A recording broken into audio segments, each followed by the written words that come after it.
Presiden Prabowo Subianto sudah tiba di Amerika Serikat. Serangkaian agenda akan dihadiri Presiden. Antara lain adalah menghadiri pertemuan Dewan Perdamaian atau Board of Peace dan penandatanganan kesepakatan tarif dengan Presiden Donald Trump.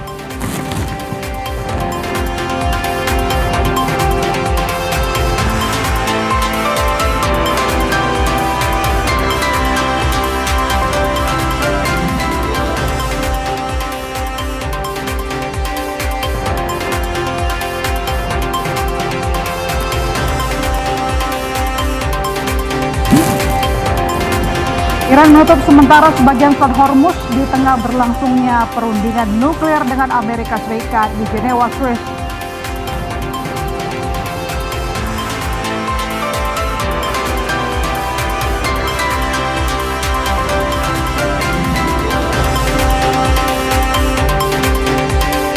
Warga Palestina memenuhi Masjid Al-Aqsa, Yerusalem Timur, melaksanakan sholat tarawih pertama pada Selasa malam waktu setempat. Sementara pengelola Masjid Istiqlal di Jakarta sudah bersiap menggelar sholat tarawih nanti malam.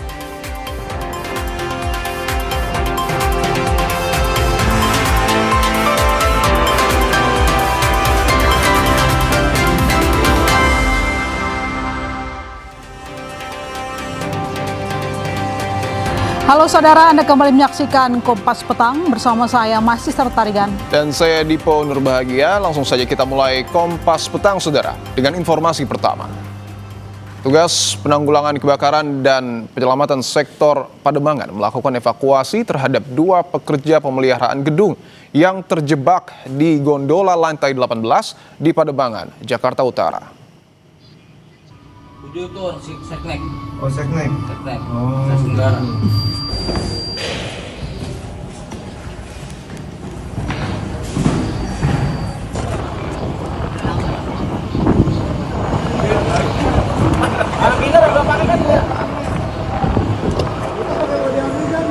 Petugas penanggulangan kebakaran dan penyelamatan sektor Pademangan usai menerima panggilan darurat bahwa ada 2 pekerja terjebak di gondola langsung menuju lokasi kejadian.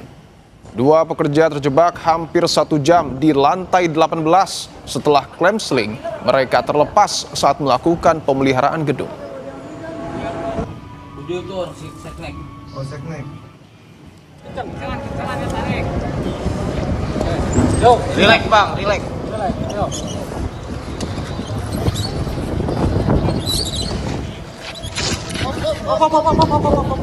Tangan. Tangan pegang ini nih. Pegang ini nih.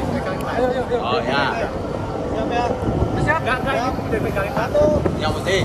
Proses evakuasi berlangsung dramatis. Petugas menggunakan tali seling untuk mengevakuasi 2 pekerja. Kedua pekerja akhirnya dapat dievakuasi dalam keadaan selamat.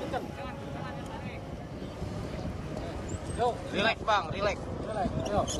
Orang pekerja yang sedang melakukan pemeliharaan gedung, namun ketika ingin naik ke atas, tali dari kren gondola tersebut mengalami trouble sehingga membuat putus dan tidak bisa menaik.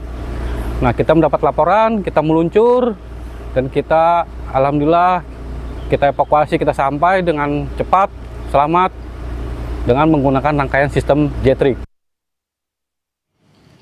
Ke berita lain saudara, kebakaran menghanguskan gudang ban bekas di Pondok Aren, Tangerang Selatan. Petugas sempat kesulitan memadamkan api karena akses jalan yang sempit dan jauh dari sumber air. Izin melaporkan situasi terkini dan mohon didorong bantuan. Merah tolong bantuan. Terus terdekat bantuan. Asap hitam membumbung saat api melalap tumpukan ban bekas yang mudah terbakar. Sempitnya akses jalan membuat mobil pemadam tidak dapat mendekat ke titik api. 16 unit mobil pemadam diturunkan untuk menjinakkan api. Kerugian akibat kebakaran ini diperkirakan mencapai ratusan juta rupiah.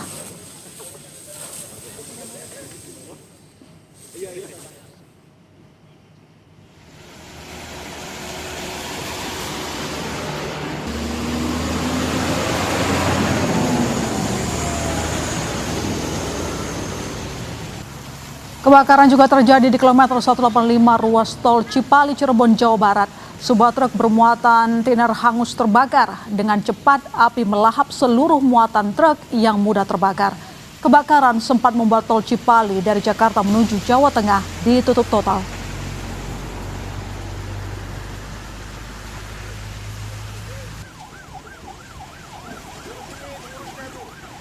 Petugas damkar Kabupaten Cirebon menerjunkan 5 unit pemadam guna memadamkan truk bermuatan tiner yang terbakar.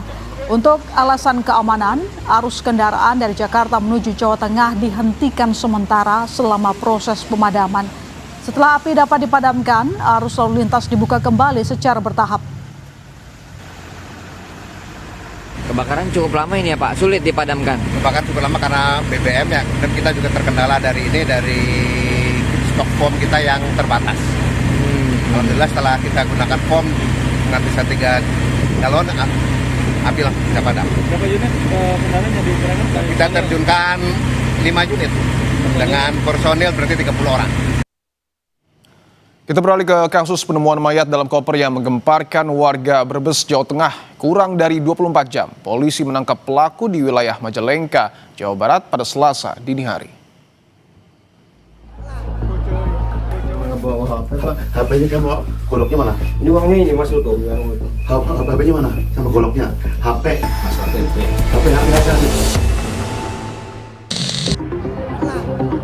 Polisi menangkap R, terduga pelaku yang diduga membunuh pria lansia di Brebes, Jawa Tengah. R ditangkap di rumah istrinya di Majalengka, Jawa Barat. Terduga pelaku sempat ditanya di mana menyimpan golok yang digunakan membunuh korban. Namun R mengaku sudah dibuang. HP-nya kamu, goloknya mana? Ini uangnya ini Mas Luto. HP-nya mana? Sama goloknya. HP. HP sana di tempat itu di rumah. Di rumah? Iya, masih ada. Dibuang di mana? Dibuang di jalan juga sama. Berdasarkan hasil pemeriksaan sementara, pelaku mengaku nekat menghabisi nyawa korban karena sakit hati saat ditagih hutang. Untuk menghilangkan jejak, pelaku diduga memutilasi jasad korban dan memasukkannya ke dalam koper. Usai membunuh korban, R juga sempat mengambil uang belasan juta rupiah dan handphone.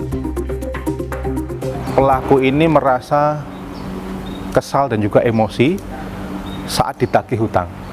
Jadi pada saat ditagih hutang ini, korban memang sempat menampar pelaku sehingga tersulut emosi, punya memang hubungan dengan pelaku, hutang piutang. Jadi pada saat pelaku ini menghabisi korban, itu mengambil uang dan juga handphone milik korban. Uang sebesar 15.632.000. Sebelum ditemukan tewas, keluarga bercerita korban sempat berpamitan pergi pada Minggu malam. Keluarga juga bercerita korban membawa uang 20 juta rupiah saat meninggalkan rumah. Mau ke tempat rumahnya Rokib. Rokib itu siapa? Rokib itu yang nonggoli rumah yang itu. Yang belum jadi itu. Iya. Nah terus sampai sekarang belum pulang. Belum pulang. Terakhir dia kelihatan kapan? Saya terakhir lihat dia kelihatan itu habis maghrib dah di rumah. Pas mau bawa. Izinnya mau kemana gitu Pak? Izinnya mau ke tempat rumahnya Rokib. Itu sama keluarga izin. Sementara Rokibnya itu sendiri. Sementara kan Rokibnya katanya udah kabur ke Majalengka. Pelaku terancam hukuman berat jika terbukti bersalah melakukan pembunuhan terhadap korban. Sementara keluarga korban masih menunggu hasil otopsi jenazah. Tim Liputan, Kompas TV, Brebes, Jawa Tengah. Bergeser ke berita lain, diduga menjadi pelaku pencurian emas senilai ratusan juta rupiah. Seorang pria Parubaya di Kabupaten Bangka, Kepulauan Bangka, Belitung ditangkap petugas di tempat hiburan malam.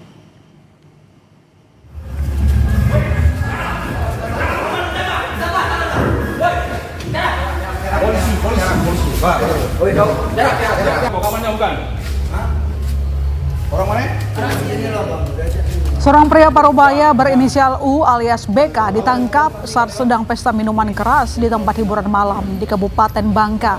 Pelaku diduga sebagai otak di balik aksi pencurian di 7 lokasi berbeda di wilayah Kabupaten Bangka. Berbagai barang berharga digasak pelaku, mulai dari emas, uang tunai hingga sejumlah telepon seluler.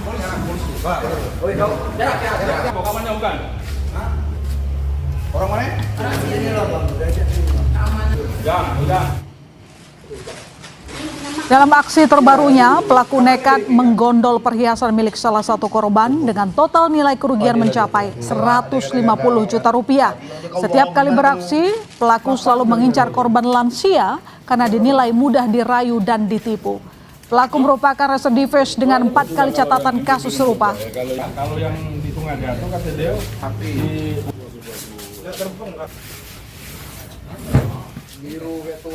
Dugaan pencurian di 7 TKP di Kabupaten Bangka.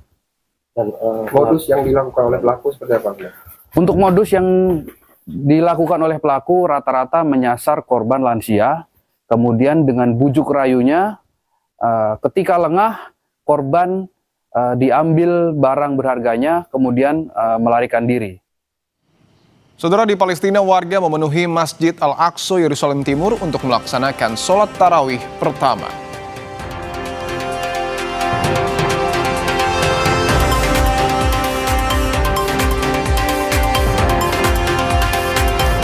Masjid Istiqlal Jakarta siap sambut Ramadan dan akan menggelar sholat tarawih berjemaah perdana malam ini.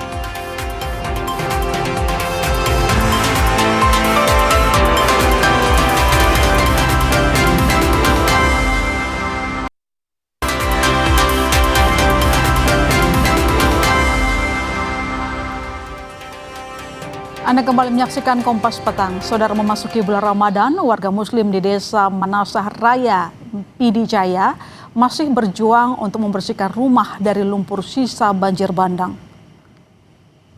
ada kayak rekam juga Pak. Hampir setengah dari penduduk desa masih bertahan di pengungsian. Saat malam hari, mereka menginap di tenda dan mushola. Sementara siang hari mereka kembali ke rumah untuk membersihkan rumah. Salah satu warga desa Manasah berharap suatu hari bisa kembali ke rumah meskipun hanya membangun gubuk kecil bagi ia dan keluarganya. Di desa ini, ratusan rumah masih tertutup lumpur hingga 2 meter lebih. Warga mengaku tidak sanggup membersihkan lumpur tanpa bantuan pemerintah dan berharap ada bantuan dari TNI Polri untuk membantu membersihkan desanya.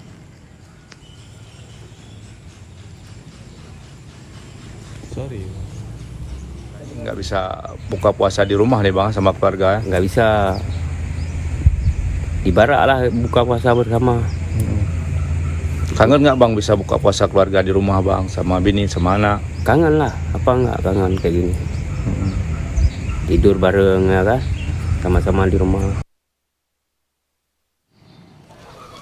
Sementara itu, kondisi halaman Pondok Pesantren Darul Mukhlisin Karangbaru, Aceh Tamiang yang sebelumnya dipenuhi gelondongan kayu akibat bencana banjir pada bulan November tahun lalu kini sudah dibersihkan. Meskipun masih menyisakan lumpur, Masjid As-Sunnah yang berada di daerah Pondok Pesantren sudah bisa digunakan oleh santri dan masyarakat. Selama bulan Ramadan nanti, santri juga akan lebih banyak menghabiskan waktu di masjid untuk melaksanakan tadarus dan tarawih.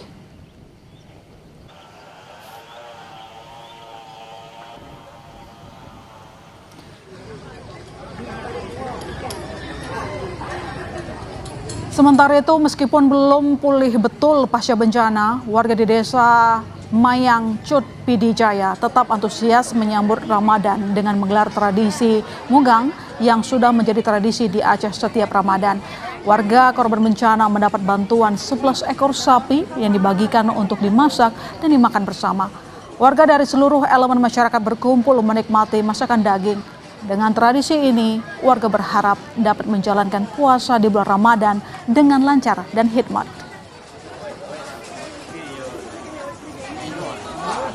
Membawa ya 11 ekor sapi untuk dibagikan kepada masyarakat di Kabupaten PD Jaya, terutama yang terdapat bencana, untuk nanti dipotong. Kemudian ada juga nanti acara makan bersama mungkin di sini. Mudah-mudahan bermanfaat. Kita ke sorotan lain, saudara. Di Jalan Sunu, Kota Makassar, berbagai makanan tradisional hingga modern jadi menu takjil favorit yang diburu warga.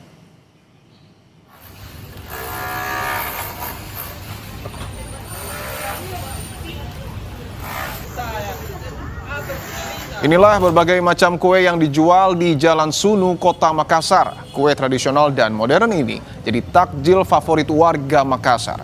Kue yang diburu warga diantaranya adalah kue dadar, kue gogos serta kue jalanakote. Kue ini dijual dengan kisaran harga Rp1.000 hingga Rp2.500 per bijinya.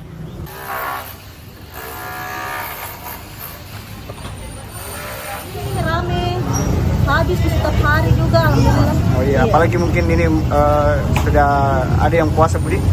Iya, ada milik yang puasa hari. Sudah ada yang... Di Jalan Sulawesi Banjarmasin, Kalimantan Selatan, kue ipau jadi salah satu menu takjil favorit warga.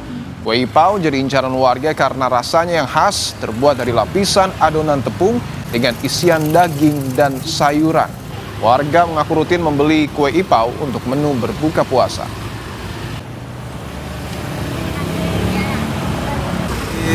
Ipau buat buka puasa hari ini. Alhamdulillah ini udah rutin buat keluarga juga dibawa. Enak. Ya masakan khas Banjar nih enak. Masjid Istiqlal Jakarta siap sambut Ramadan dan akan menggelar sholat tarawih berjamaah perdana malam ini. Sejumlah persiapan dilakukan untuk menyambut jamaah.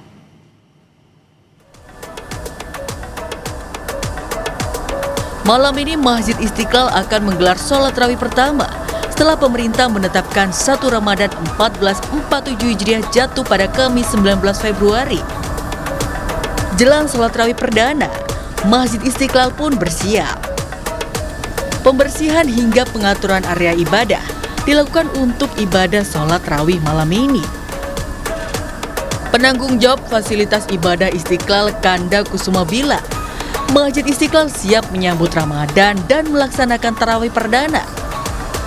Nanti malam kita udah siap banget karena untuk lantai utama udah dipersiapkan baik kebersihan ataupun termasuk sketsel tempat ibu-ibu kita udah hampir dibagi dua untuk posisi ibu-ibu sebelah kanan saya atau sebelah kiri dari keimaman, kemudian di sebelah kanan untuk bapak-bapak, kemudian sampai lantai 2 bahkan sampai lantai 5 itu udah siap semua.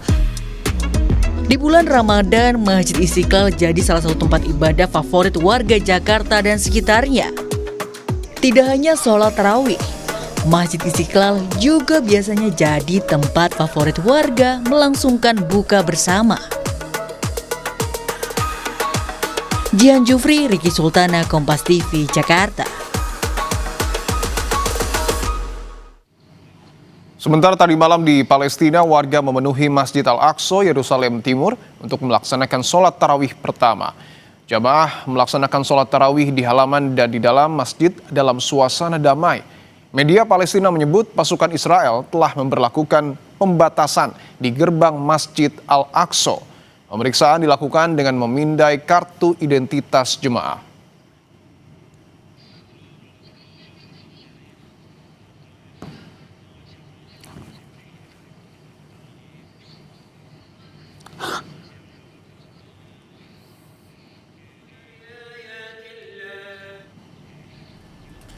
Untuk mengetahui persiapan sholat tarawih di Masjid Istiqlal Jakarta, kita bergabung dengan jurnalis Kompas TV, ada Niko Anggriawan dan juru kamera Janifan Prapta. Niko, selamat petang. Niko, bagaimana persiapan sholat tarawih pertama di Masjid Istiqlal? Ya, sejumlah persiapan masih terus dilakukan, Dipo dan juga saudara, termasuk yang paling utama ini adalah di lantai utama tempat masyarakat nanti akan melaksanakan ibadah sholat tarawih di malam pertama bulan Ramadan ini. Dari setiap sudut-sudutnya ini sudah dibersihkan oleh pihak pengelola dari Masjid Istiqlal. Kemudian dari tempat utama atau lantai utama sholat atau di Masjid Istiqlal ini juga setelah dibersihkan, baik itu dari lantai bawah hingga lantai 5 Masjid Istiqlal. Tentu kebersihannya dari setiap sudut-sudutnya, Dipo dan juga saudara, telah dibersihkan untuk nantinya menyambut ribuan jamaah yang akan melaksanakan sholat tarawih di malam pertama Ramadan di Masjid Istiqlal. Kemudian tadi kami sempat melakukan keliling-keliling di Masjid Istiqlal. Tadi di tempat berwudu pun juga kebersihannya juga sudah dibersihkan oleh pihak pengelola Masjid Istiqlal. Kemudian dari air sendiri juga telah lancar, kemudian dari kamar mandi sendiri juga telah dibersihkan juga. Kemudian karpet-karpet ini juga dilengkapi untuk nantinya bisa menunjang kekhusyuan ibadah jemaah yang nantinya akan melaksanakan sholat tarawih. Tidak hanya sholat tarawih, Dipo dan juga saudara, tentunya di bulan Ramadan ini semua ibadah salat ini juga pasti dimaksimalkan, terutama di Masjid Istiqlal. Kemudian selain itu juga terkait dengan agenda selama bulan Ramadan, tentunya biasanya Dipo dan juga saudara di Masjid Istiqlal ini ada kultum, kemudian ada ceramah yang dilaksanakan setelah sholat. Tadi kami setelah sholat asar pun ada ceramah yang saat ini masih berlangsung. Kemudian biasanya di Masjid Istiqlal juga menyelenggarakan buka bersama, kemudian ada sholat tarawih bersama, dan juga yang tak kalah pentingnya Dipo dan juga saudara, nanti di 10 malam terakhir bulan Ramadan biasanya Masjid Istiqlal ini menggelar iktikaf yang bisa dihadiri oleh masyarakat umum untuk bisa beribadah atau qiyamul lail di malam 10 terakhir di bulan Ramadan. Nanti secara jelasnya nanti akan dijelaskan langsung dalam konferensi pers yang rencananya sebentar lagi akan dilakukan, dan pembicara langsungnya nanti adalah Menteri Agama sekaligus Imam Besar Masjid Istiqlal Nasaruddin Umar, yang rencananya konferensi pers bertajuk Ramadan Hijau, Ramadan Bersama di Masjid Istiqlal ini akan digelar. Untuk sementara demikian Dipo. Untuk lengkapnya nanti kita masih menunggu pernyataan dari Menteri Agama sekaligus Imam Besar Masjid Istiqlal terkait dengan agenda selama bulan Ramadan di Masjid Istiqlal. Dipo, kembali ke studio. Masjid Istiqlal sudah siap untuk menggelar sholat tarawih perdana di momen Ramadan tahun ini. Terima kasih atas laporan Anda, jurnalis Kompas TV, Niko Anggriawan, dan juru kamera Jenifan Prapto. Selamat bertugas kembali. Saudara, Presiden Prabowo Subianto sudah tiba di Amerika Serikat. Prabowo akan menghadiri pertemuan perdana Board of Peers yang rencananya penandatanganan tarif resiprokal dengan Presiden Donald Trump.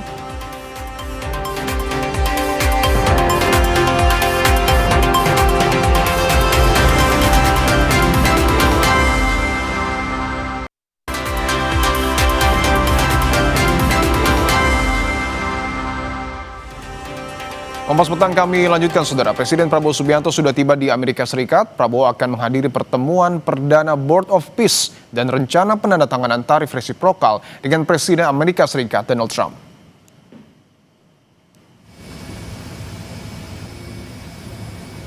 Presiden Prabowo tiba di Pangkalan Militer Andrews, Maryland, Amerika Serikat pada Selasa siang waktu setempat, disambut sejumlah pejabat Amerika Serikat dan Indonesia.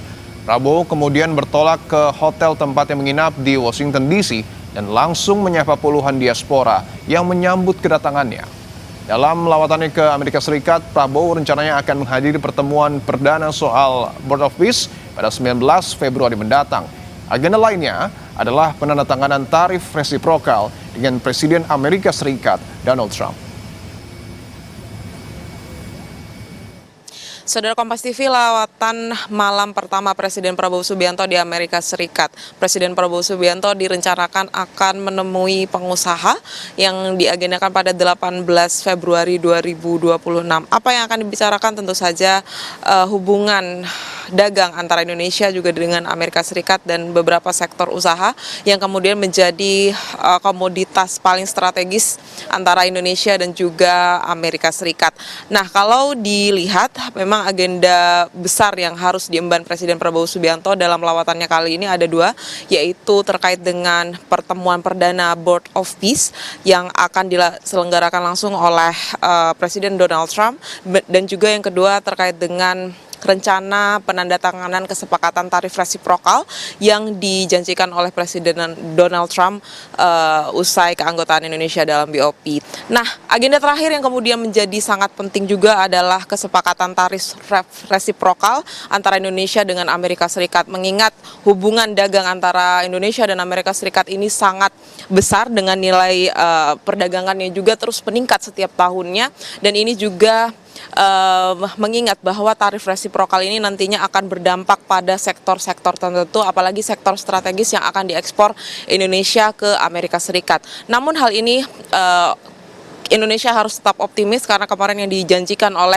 Menteri Koordinator Bidang Perekonomian Erlangga Hartarto sebagai salah satu negosiator yang menyebutkan bahwa memang sampai saat ini kesepakatannya adalah 19% dari terakhir negosiasi yang sudah dilakukan. Tetapi hal ini bisa saja berada di bawah angka tersebut atau bisa mencapai 0% untuk sektor-sektor tertentu yang kemudian sangat dibutuhkan oleh Amerika Serikat untuk kemudian dikabulkan begitu tarifnya oleh Presiden Donald Trump. Kita akan nantikan bersama apakah Presiden Prabowo Subianto akan membawa oleh-oleh segar untuk Indonesia dari lawatannya kali ini, atau justru negosiasinya akan semakin alot mengingat karakter dari Presiden Amerika Serikat Donald Trump. Alvania Rizky, Kompas TV, Washington DC.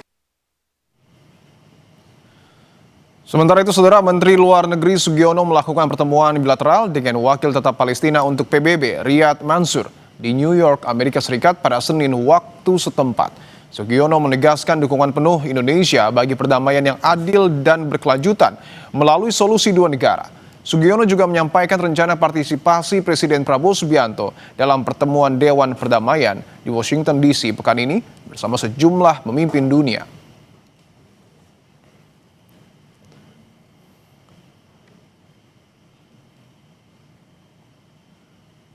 Presiden Prabowo Subianto akan menghadiri pertemuan Dewan Perdamaian bentukan Donald Trump di Amerika Serikat. Peran apa yang bisa diambil Indonesia dalam pertemuan itu demi masa depan Palestina? Kami akan membahasnya bersama pakar hubungan internasional Universitas Parahyangan, Julius Purwadi Hermawan. Mas Julius, selamat petang. Selamat petang, Mas Dipo. Sehat-sehat. Mas Julius, saya ingin tanyakan langsung, bagaimana Anda membaca jalannya pertemuan perdana Board of Peace yang kemudian dihadiri oleh Presiden Prabowo Subianto nanti? Ya, ini akan menjadi saat yang sangat penting untuk Presiden Prabowo membuktikan bahwa benar Indonesia siap untuk memainkan peran yang vital. Peran vital itu seperti apa? Memastikan bahwa Board of Peace itu nanti tujuannya jelas untuk kemerdekaan Palestina, bukan untuk kepentingan yang lain. Nah, disitulah saya kira hal-hal yang harus ditunjukkan oleh Presiden kita.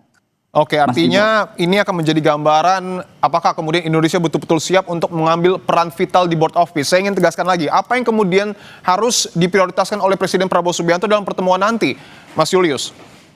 Ya, pertama saya harus melihat bahwa Board of Peace bekerja dalam ranah kerangka mandat PBB. Dalam hal ini kita bicara DKPBB 2803. Lalu termasuk di dalamnya adalah ISF. International Stabilization Force juga menjadi bagian dari proses itu. Kritik kan sudah muncul ya, bahwa Board of Peace sudah punya kelemahan, ISF saya kira cacat gitu ya. Nah, Presiden kita tetap bersikukuh gitu. Ini adalah satu-satunya ruang yang tersedia bagi Indonesia untuk membuktikan kita bisa berperan untuk bangsa Palestina. Dan ini menurut saya itu saatnya. Jadi di dalam pertemuan itu gitu, harusnya Pak Prabowo akan menyampaikan begini. Pastikan ini dalam kerangka mandat PBB. Oke. Yang kedua, menurut saya rambu-rambu yang kedua tentu saja adalah tujuannya two-state solution, bukan one-state solution. Saya kira itu dua kunci utama, Mas Dipo. Oke, two-state solution ini yang kemudian betul-betul harus didorong oleh negara kita. Tapi pertanyaannya bagaimana Indonesia bisa memastikan solusi dua negara ini bisa dipahami oleh negara anggota Dewan Perdamaian khususnya Amerika Serikat dan tidak terkecuali Israel yang kemudian juga sudah bergabung? Ya, ada strategi menurut saya. Pertama, bertemulah dengan like-minded countries. Ingat, di situ ada Turki, ada Yordania, ada Arab Saudi. Mereka kan sebenarnya punya ide yang sama tentang bagaimana seharusnya kita bisa membangun perdamaian untuk orang-orang Palestina. Bertemulah dengan mereka, jangan bermain dengan individual. Saya nggak membayangkan seorang Presiden Prabowo bisa memenangkan negosiasi terkait dengan Board of Peace, terkait dengan pembentukan ISF kalau bermain sendiri. Mas Dipo, itu pandangan saya. Oke, apakah itu hal yang kemudian akan menjadi strategi utama menurut Anda yang kemudian akan digunakan oleh Presiden Prabowo Subianto atau mungkin ada opsi-opsi lain, Mas Julius? Ya, sayang kita tidak mendengar ya bahwa setelah dilakukan kajian yang mendalam sudah dirumuskan strategi yang holistik gitu ya. Kecuali kita mendengar bahwa Board of Peace dan ISF itu salah satunya solusi yang tersedia untuk bangsa Palestina. Saya agak khawatir kita tidak punya strategi gitu. Tapi strategi yang paling mungkin adalah karena nanti akan bertemu besok ya, saya kira akan memulai pembahasan di Washington di summit gitu ya. Dan itu saya kira Indonesia harus menyampaikan, kalau saya menyarankan malam ini cobalah bernegosiasi juga, bertemu juga dengan negara-negara yang punya ide yang sama, punya empati yang sama dengan bangsa Palestina.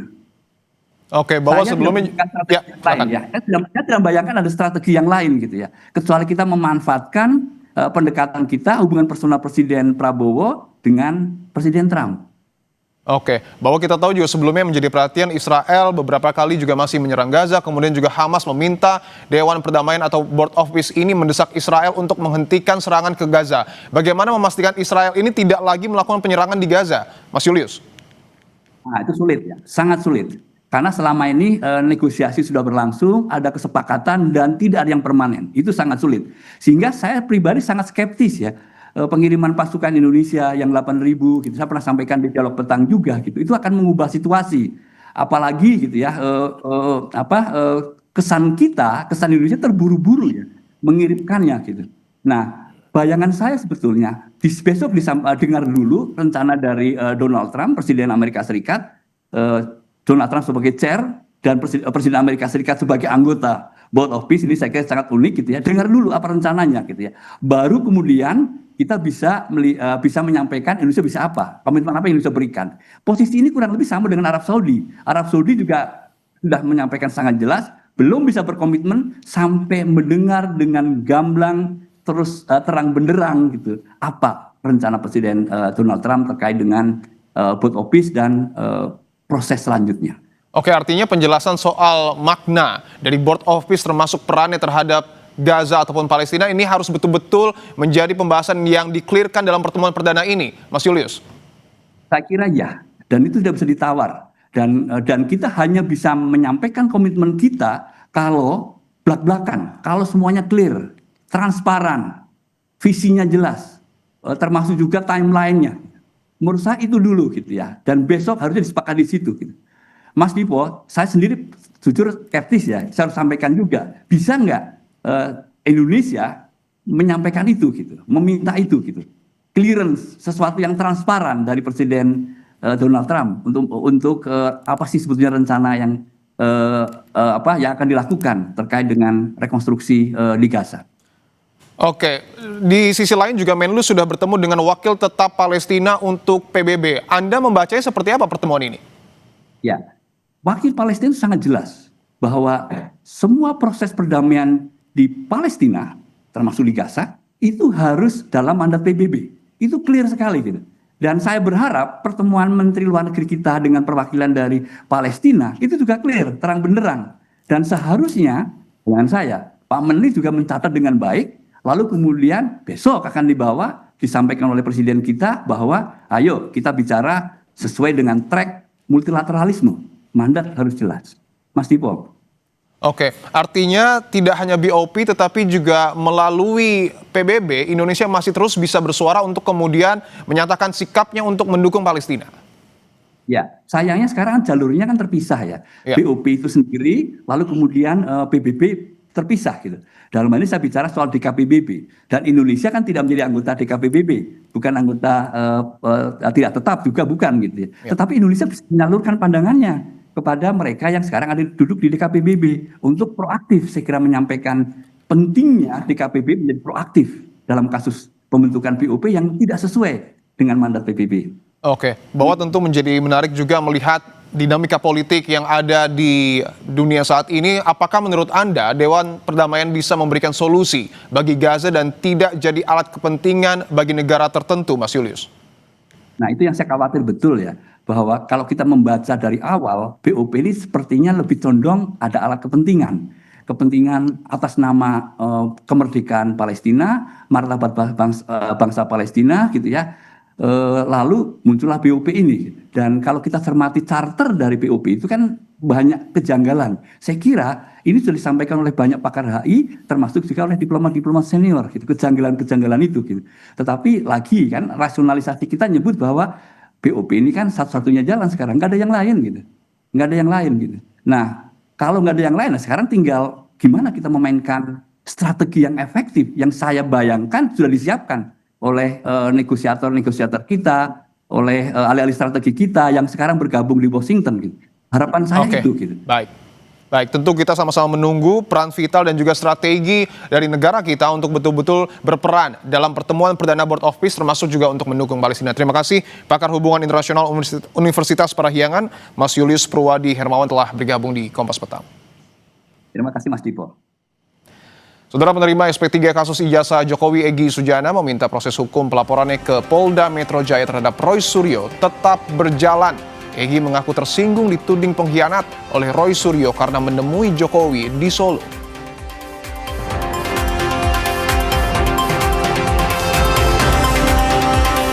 Sementara hadir sebagai saksi ahli pertama dari pihak penggugat, Roy Suryo memaparkan hasil analisa dan penelitiannya soal ijazah Jokowi. Di awal sidang, kuasa hukum Jokowi, YB Irfan, keberatan dengan 2 saksi ahli. Pembahasannya akan kami hadirkan, saudara, usai jeda, tetaplah bersama kami.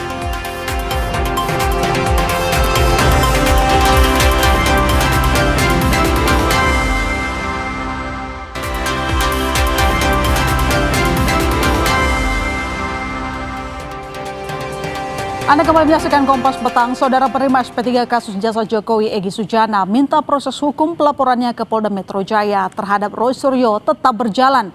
Egy mengaku tersinggung dituding pengkhianat oleh Roy Suryo karena menemui Jokowi di Solo. Ditemui di Barreskrim Polri Rabu siang, Egy Sujana menyinggung kembali soal laporannya ke Polda Metro Jaya terkait dugaan fitnah dan pencemaran nama baik oleh Roy Suryo. Egy dan Damai Lubis sebelumnya melaporkan Roy Suryo dan Ahmad Kozinudin karena merasa disindir oleh ucapan Roy soal kehilangan 2 tuyul. Egy bilang Roy harus menjelaskan maksud kalimat membeli sehingga tidak termasuk dalam fitnah dan pencemaran nama baik. Egy juga bilang membuka kesempatan jika pihak Roy ingin meminta maaf, namun ia pastikan hukum berjalan terus. Pengkhianat telah membeli. Ada diksi kata membeli. Menurut hukum, berapa jual belinya? Transaksinya di mana? Berapa besar saya dibeli? Nah, kalau dia tidak menjelaskan dengan jelas, maka itu namanya fitnah dan pencemaran nama baik. Harus rela dong diadili. Jangan nggak rela, jangan pakai jelasin maksudnya. Hukum tidak ada maksudnya. Hukum itu exactly apa yang tertulis, dan hukum adalah produk dari moral bangsa kita.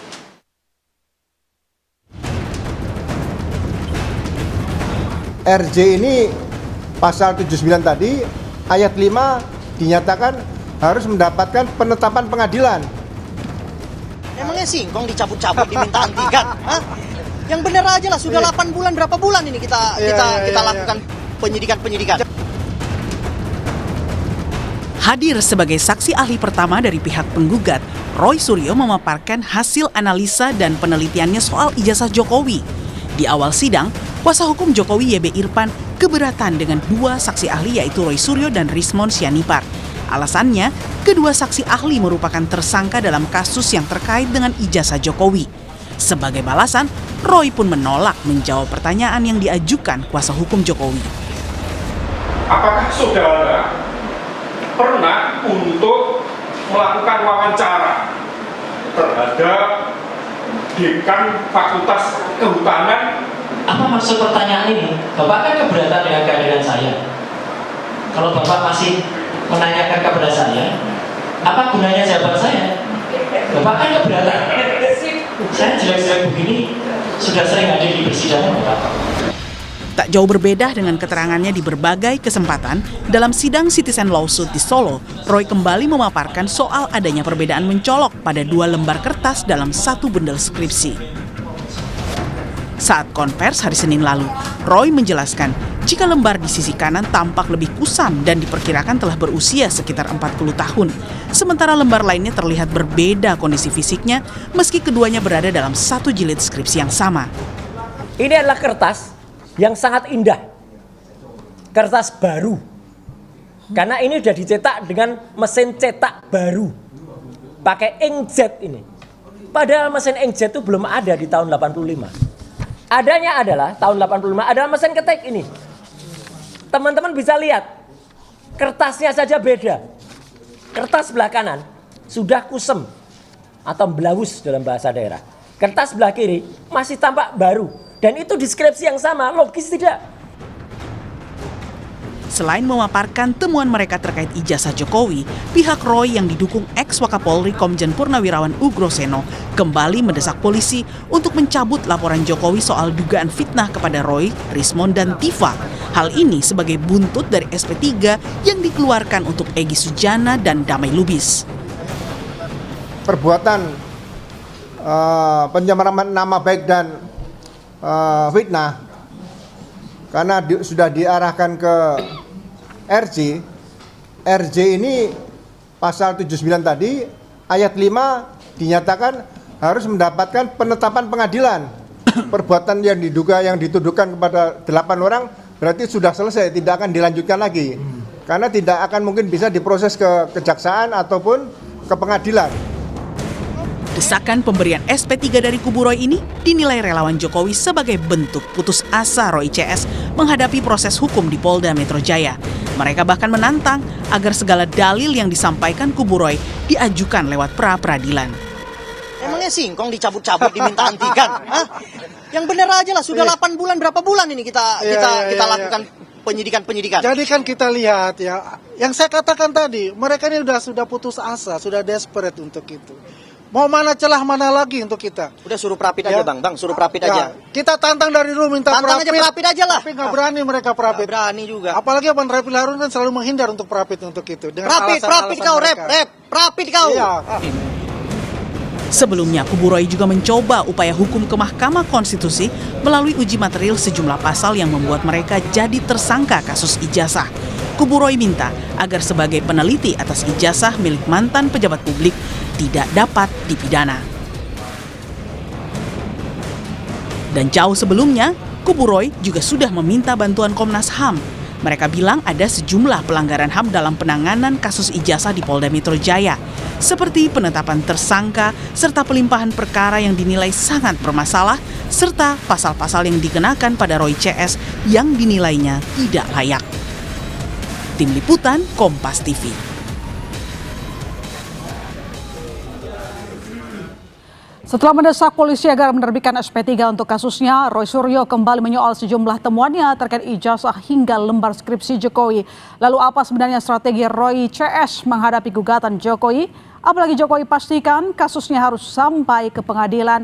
Benarkah permintaan SP3 karena Roy Suryo sudah putus asa? Kita bahas bersama kuasa hukum Roy Suryo Ahmad Kozinuddin dan Sekjen Projo Freddy Damanik. Selamat petang Bang Kozinuddin. Selamat petang Bang Freddy. Selamat petang. Ya, saya ke Bang Kozin dulu. Bang, tadi di PN Solo Roy Suryo hadir sebagai saksi ahli penggugat. Betul. Dan di sana juga diterangkan kembali soal perbedaan 2 lembar skripsi. Seberapa signifikan hal ini terhadap kasus ijazah Jokowi? Ya, kalau kita bicara tentang kasus ijazah palsu itu kan ada 2 hal yang harus kita ungkap dalam proses pembuktian, terutama di persidangan. Pertama soal dokumen itu apakah absah atau tidak, atau asli atau tidak.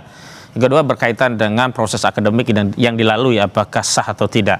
Nah, dalam konteks proses akademik itu kan tidak mungkin ada ijazah sebelum dia melakukan proses membuat skripsi, dan tidak mungkin ada skripsi yang bermasalah bisa menghasilkan ijazah yang sah. Dan temuan tentang skripsi yang bermasalah ini sangat signifikan untuk mendelegitimasi ijazah yang disebut asli tadi. Kenapa? Karena skripsi tadi memiliki lembaran-lembaran yang berbeda kualitas warnanya, termasuk juga soal tentang tidak adanya tanda tangan. Terlepas bahwa selama ini dibantah, tetapi itu satu anomali dan kontradiksi karena lazimnya di perguruan tinggi itu skripsi itu ditandatangani, dan lazimnya sebuah dokumen skripsi itu semua lembar ijazah atau lembar, maksud saya halaman skripsinya itu tidak ada perbedaan baik jenis ketikannya maupun warna daripada kertasnya. 2 hal inilah, ada jenis ketikan yang ketikan manual dan ada ketikan yang komputer. Yang kedua juga ada warna dari kertas yang usianya sangat berbeda, makin menegaskan memang ada masalah dalam skripsi. Dan ketika skripsi itu bermasalah, otomatis kita makin meyakini bahwa memang ijazahnya juga bermasalah. Apalagi yang terakhir, ijazah tersebut tidak berani ditunjukkan di Pengadilan Surakarta, kendati sebelumnya Saudara Joko Widodo selalu menyatakan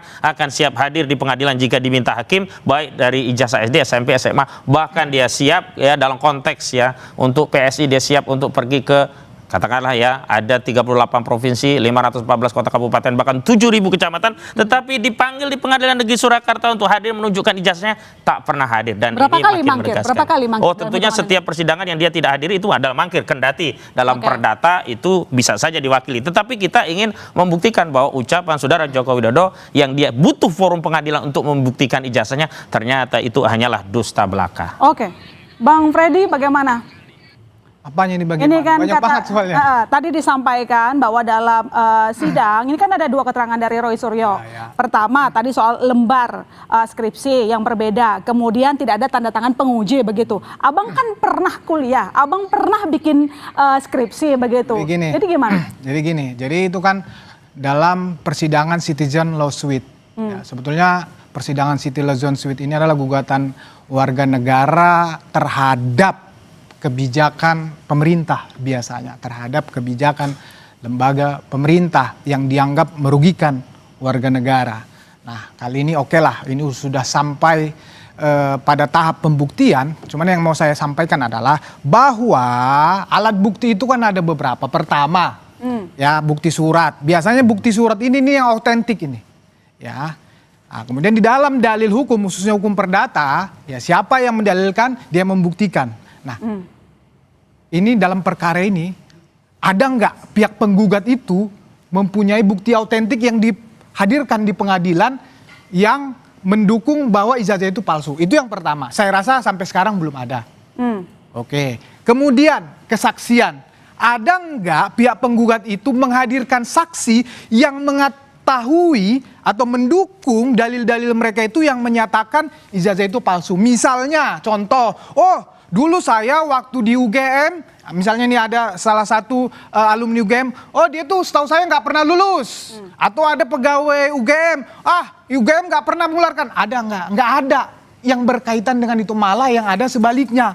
Mendukung semua pernyataan ya bahwa memang Pak Jokowi alumni UGM. Nah, kemudian barulah ini ahli. Ahli ini ya tinggal diuji aja dengan alat bukti tadi. Ada belasan saksi ahli yang sudah dihadirkan ya, Bang. Ya makanya. Apakah itu tidak cukup untuk? Ya makanya keterangan ahli-ahli ini yang mereka sampaikan itu korelasi enggak dengan gugatannya ini bisa tidak membantah yang UGM bahwa menyatakan bahwa benar UGM sudah menyatakan. Jadi sejumlah saksi mereka tidak bisa menurut saya tidak ada nilainya karena tidak berkaitan dengan tadi Bung Kozin udah mengatakan bahwa ada prosedur yang sudah dinyatakan UGM bahwa benar mereka mengeluarkan ijazah. Nah ahli-ahli mereka ini ada nggak yang menyatakan itu, mematahkan itu?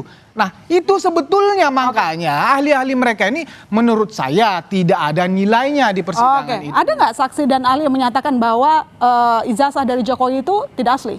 Jadi kalau langsung asli tidak asli tidak, tetapi dalam konteks adanya anomali dan konteks ijazah itu sempat dihadirkan, misalnya Pak Ugroseno diminta untuk membandingkan apakah benar foto dalam dokumen ijazah yang selama ini beredar dan terakhir memang sudah diakui oleh KPU dan dikeluarkan oleh KPU karena itu ternyata bukan dokumen private tapi dokumen publik begitu. Itu menegaskan memang beda antara wajah yang Pak Jokowi yang dilihat langsung oleh Pak Ugroseno dengan apa yang ada dalam dokumen ijazah. Kan fokusnya di situ. Yang kedua, kalau kita bicara tentang prosedur tahapan tentang di proses akademik saudara Jokowi, justru ketiadaan tanda tangan dan juga perbedaan daripada kertas itu mengkonfirmasi ada masalah akademik proses dari skripsi yang dikeluarkan oleh saudara Joko Widodo dan kenapa ini bisa diloloskan. Tapi kalau kembali kalau kita bicara tentang legitimasi formil dari UGM, memang selama ini UGM tidak pernah persoalan karena memang kami menduga ini bagian dari skenario untuk tetap melegitimasi kendati ada masalah dalam ijazah itu. Kenapa? Kalau istilah orang Jawa itu UGM kebacut itu sudah terlanjur mengakui asli, maka harus dikeluarkan berbagai pernyataan yang mendukung asli. Akhirnya apa? Blunder. Misalkan Profesor Ova Emilia 2 kali menegaskan dalam keterangan resmi melalui YouTube UGM resmi 2 tahun dengan tahun yang sama, tanggal kelulusan Joko Widodo berbeda. Ada yang pertama 5 November 1985, yang kedua 23 Oktober 1985. Ini kan makin membuat masyarakat curiga dan makin meyakini, bahkan apalagi setelah Bon Jovi ya, bongkar jas Jokowi juga telah memenangkan proses sengketa KIP di KIP Pusat yang di sana menyatakan bahwa seluruh dokumen yang dimiliki oleh Joko Widodo berkaitan dengan proses akademiknya itu adalah dokumen publik kecuali beberapa saja yang private seperti nilai nomor induk nama KTP-nya sama akta kelahiran begitu. Bang Kozin, tapi sepanjang perjalanan kasus lalu kemudian Anda dan klien Anda justru meminta SP3 meski tanpa restoratif justice. Saya tegaskan itu bukan saya ya. Nanti bisa ditanya Bung Refli Harun. Bahkan kami ingin ini sampai ke pengadilan, kami meyakini bukti-bukti yang kami miliki sangat kuat dan sahih untuk membuktikan membuktikan Tapi bahwa dokumen permintaan itu bermasalah. SP3 itu maksudnya gimana Bang Koji? Nah, permintaan SP3 silakan nanti ditanya oleh media kepada Refli Harun, karena kami memegang Roy Suryo, Kurniati Royani, Rizal Fadila, dan Rustam Fendi, dan di dalam pembahasan sama sekali kami tidak meminta adanya SP3. Bahkan kita berharap sidang ini bisa dilanjutkan agar apa? Masalah tentang ijazah ini tidak menjadi PR sejarah atau apalagi utang sejarah. Karena yang berkepentingan ijazah ini dibuktikan di dalam persidangan bukan hanya Saudara Joko Widodo atau mungkin klien kami yang hari ini dipaksa menjadi tersangka. Kendati kami sebut itu sebagai kriminalisasi, tetapi kepastian tentang dokumen ini adalah suatu kepastian yang ditunggu oleh seluruh rakyat. Bang Freddy, Anda dan teman-teman Anda mengatakan bahwa permintaan SP3 menunjukkan rasa putus asa, itu yang Anda lihat? Oh iya, jelas dong. Ya, pertama ya mereka ini, ya para tersangka ini khususnya menuduh ya Pak Jokowi ijazahnya palsu. Kemudian setelah menuduh, mereka mencari-cari bukti. Kemudian ya setelah mencari-cari bukti, kemudian ditetapkanlah mereka jadi tersangka. Setelah ditetapkan jadi tersangka, sekarang mereka berusaha membatalkan pasal-pasal ini melalui MK, ya misalnya. Kemudian meminta SP3. Jadi langkah-langkah memang wajar kita mengatakan memang mereka ini putus asa. Segala hal ditempuh untuk supaya itu tidak masuk ke jalur pengadilan. Kan tadi dalam konteks saya dari awal memang konteks ini Bung Kozin bisa sepakat kita dalam konteks ini bahwa ini harus diputuskan melalui proses peradilan.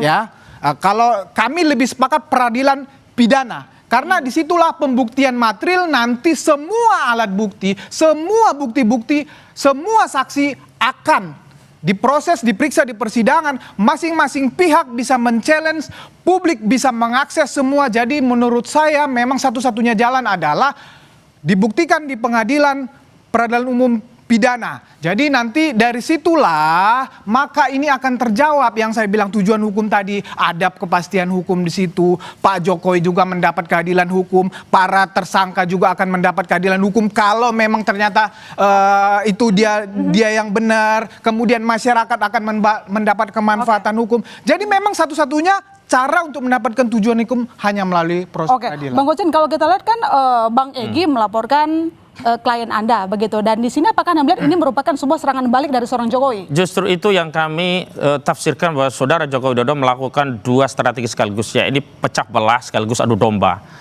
Pecah belah di antara kami, kemudian ada adu domba, lapor-melapor di antara yang sebelumnya kritik terhadap Joko Widodo kini kembali berbuat sebaliknya begitu. Dan kalau kami mengkritik ya SP3 keluar itu memang ada masalah karena prosedur tidak mengikuti KUHAP, karena semestinya proses SP3 itu keluar setelah ada pencabutan perkara. Tapi ternyata tidak dilakukan pencabutan perkara, tapi dipilih tebang, pilih tebang sesuai dengan apa yang dimaui oleh Sulu. Dalam hal ini kami sering menyebut ini tidak ikut tunduk pada KUHAP baik yang lama maupun yang baru, tapi ikuti prosedur yang ditetapkan oleh Jokowi atau prosedur SOP Solo, dan itu yang kami kritik. Makanya kalau konsisten semestinya tidak ada SP3 bagi siapapun, tapi kalau terjadi SP3 ya semestinya semuanya, tidak bisa kemudian ada SP3 dipilih-pilih. Itu kan kental banget nuansa adu domba dan pecah belah, dan itu mengkonfirmasi bahwa memang yang takut untuk masuk ke proses persidangan adalah Joko Widodo, dengan harapan yang lainnya itu melemah lalu minta ampun, sowan ke Solo, damai, dan kemudian dianggap terrestorasi lah. Tapi saya tegaskan, perdamaian yang terjadi itu tidak pernah merestorasi ijazah yang palsu menjadi asli. Tetap saja masalah ijazah ini tidak pernah pulih sebelum ada putusan pengadilan yang berkekuatan hukum tetap. Pak Groseno mengatakan bahwa kalau misalnya ada 2 orang dapat SP3, yang lain juga seharusnya begitu. Itu kan kata Pak Groseno. Saya nggak tahu dia mengambil dasar hukum itu dari mana. Yang pasti bahwa tindak pidana itu pribadi. Kendati itu dalam satu laporan, tetapi nama-nama itu pribadi. Nah, kenapa? Kan tadi Bung Ahmad juga udah menjelaskan. Kenapa yang 2 itu saja? Karena memang 2 itu saja mendapat penyelesaian secara baik-baik yang bisa ditindaklanjuti dengan restoratif justice. Sekarang mereka menuntut penyelesaiannya misalnya demi hukum. Ini kan analogi dari mana bahwa perkara ini diberhentikan demi hukum? Saya bingung juga ini ngelihat Pak Groseno ini beliau ini kan udah sangat pengalaman ya di bidang penyidikan, tetapi argumentasi bahwa ini diberhentikan demi hukum hanya karena 2 orang sudah diberikan SP3, ini menurut saya sangat tidak berdasar dan tidak sesuai dengan hukum, karena memang bagaimana ini diberhentikan demi hukum, sedangkan ini proses itu berdasarkan kewenangan penyidikan. Jadi menurut Anda ini merupakan alasan mereka untuk tidak dipidana?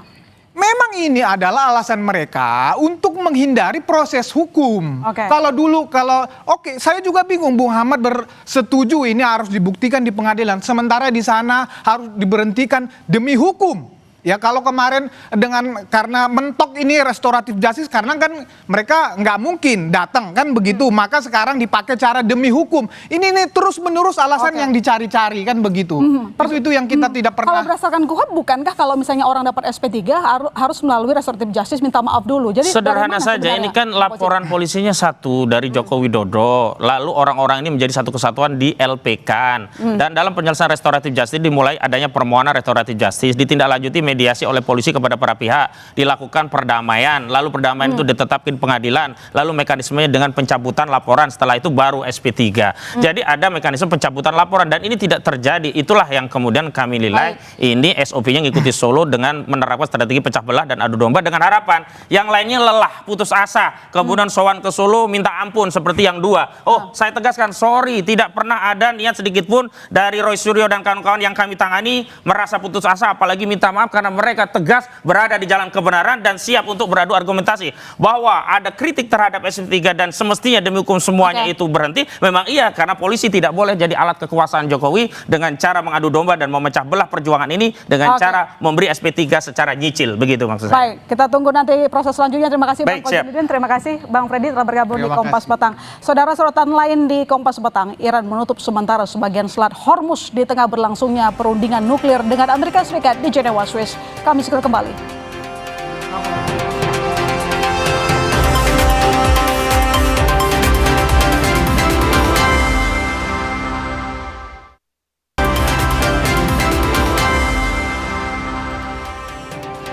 Saudara, Iran menutup sementara sebagian Selat Hormuz di tengah berlangsungnya perundingan nuklir dengan Amerika Serikat di Jenewa, Swiss.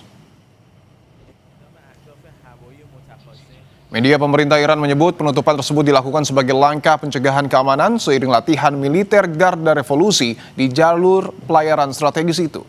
Selat Hormuz merupakan jalur laut vital yang menghubungkan negara-negara produsen minyak mentah di Timur Tengah dengan pasar global.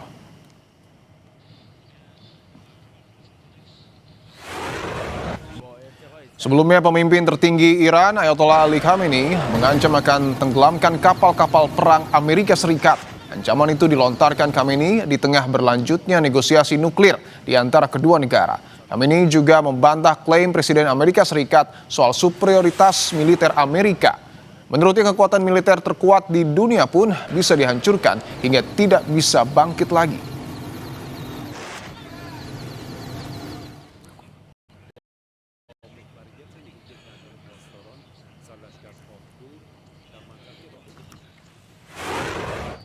Saudara, pagar rumah anak Presiden ke-10 dan ke-12 Yusuf Kala ditabrak sebuah mobil pada Rabu dini hari. Pengemudi diduga dalam keadaan mabuk saat menabrak.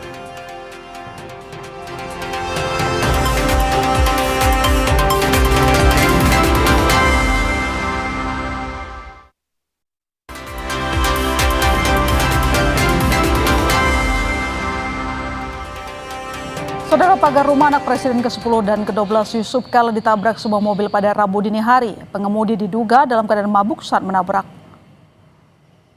Pagar rumah yang ditabrak berada di kawasan Jalan Brawijaya, Kebayoran Baru, Jakarta Selatan. Tabrakan terjadi pada pukul 3.30 pagi. Mobil dari arah Kemang menabrak tiang listrik lalu menabrak pagar rumah. Penjaga rumah mengatakan pengendara diduga dalam keadaan mabuk sehingga tidak bisa mengontrol kendaraannya dan menabrak pagar rumah. Kejadian ini sekitar jam 3:30 pagi. Jadi mobil ini dari arah Kemang. Ya mungkin kondisi yang mengendarai mobil ini sedang mabuk. Jadi dia menghantam tiang ini, lalu langsung ke ini mobilnya, sampai ke dalam.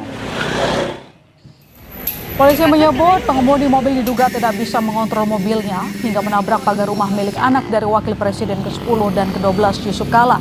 Polisi telah melakukan olah tempat kejadian perkara untuk memastikan penyebab terjadinya kecelakaan tersebut. Pengemudi juga sudah berjanji memperbaiki pagar yang rusak. Yang mana pengemudi pada waktu itu kondisi dalam keadaan ngantuk, kemudian out control, sehingga terjadilah kecelakaan menabrak bagian daripada pembatas rumah, yaitu pagar. Yang mana memang kendaraan itu mengalami kerusakan, termasuk juga pagar yang ditabrak juga mengalami kerusakan. Saudara, Kompas Petang akan kembali hadir usai jeda, tetaplah bersama kami.